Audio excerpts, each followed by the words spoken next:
Une salutation spéciale à chacun de vous. Bienvenue dans notre site d'embarquement Premier Amour pour Christ, où nous allons effectuer notre deuxième voyage biblique autour des psaumes.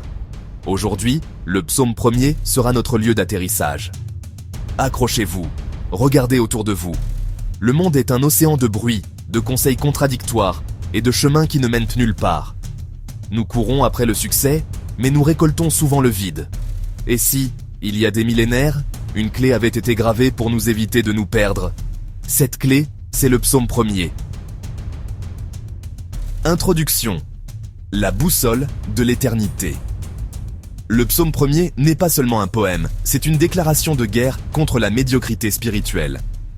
Entre chaos et clarté, il trace une route sûre. Plongeons ensemble dans la source d'eau vive du psaume 1er. Le psaume 1er est comme le pilier qui soutient tout l'édifice du livre des psaumes.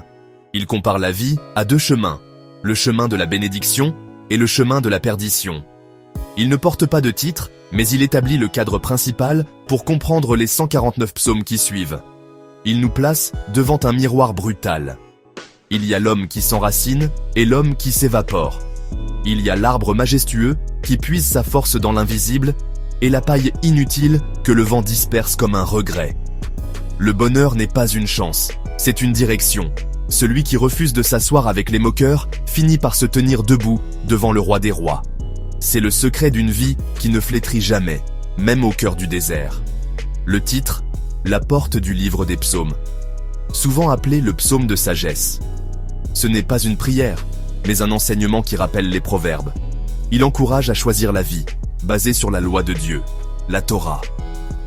Placée en tête, cette sagesse ouvre la porte des chants. Elle accorde le cœur avant la louange. Auteur traditionnel. La tradition juive l'attribue à David, comme réflexion sur les principes de sa vie. Perspective éditoriale. Des sages l'ont placé en premier, pendant ou après l'exil de Babylone. Objectif, donner une fondation théologique avant de présenter les chants. Genre littéraire, la littérature de sagesse, aux côtés de Job, Proverbes et Ecclésiaste. Voilà la porte d'entrée. Choisir la sagesse avant le chant, la route avant la course. Et cette route commence ici, au premier verset. Date estimée, période post-exilique, après 538 avant Jésus. Christ, peut-être entre 500 et 400.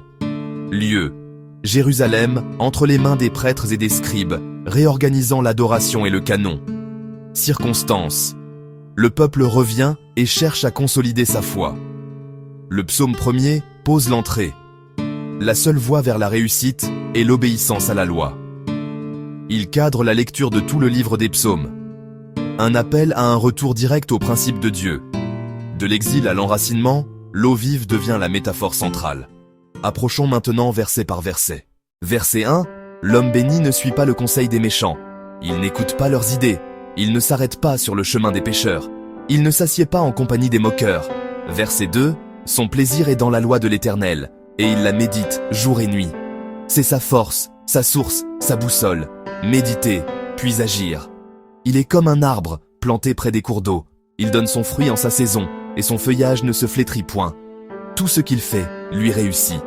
La force vient de l'invisible, des racines profondes dans la parole. Verset 4.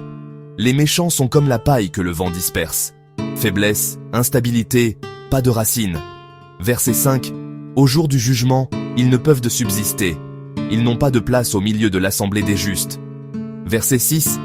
L'Éternel connaît le chemin des justes, mais le chemin des méchants mène à la perdition. Deux routes, deux fins.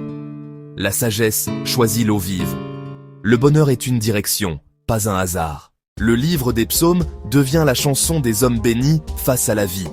Commence ton voyage en plaçant la parole de Dieu au centre. Voilà la voie pour que prière, louange et cri portent du fruit. C'est ici que s'achève, mes bien-aimés, notre voyage. J'espère que le vol vous a été confortable. Rendez-vous pour notre plus prochaine escapade.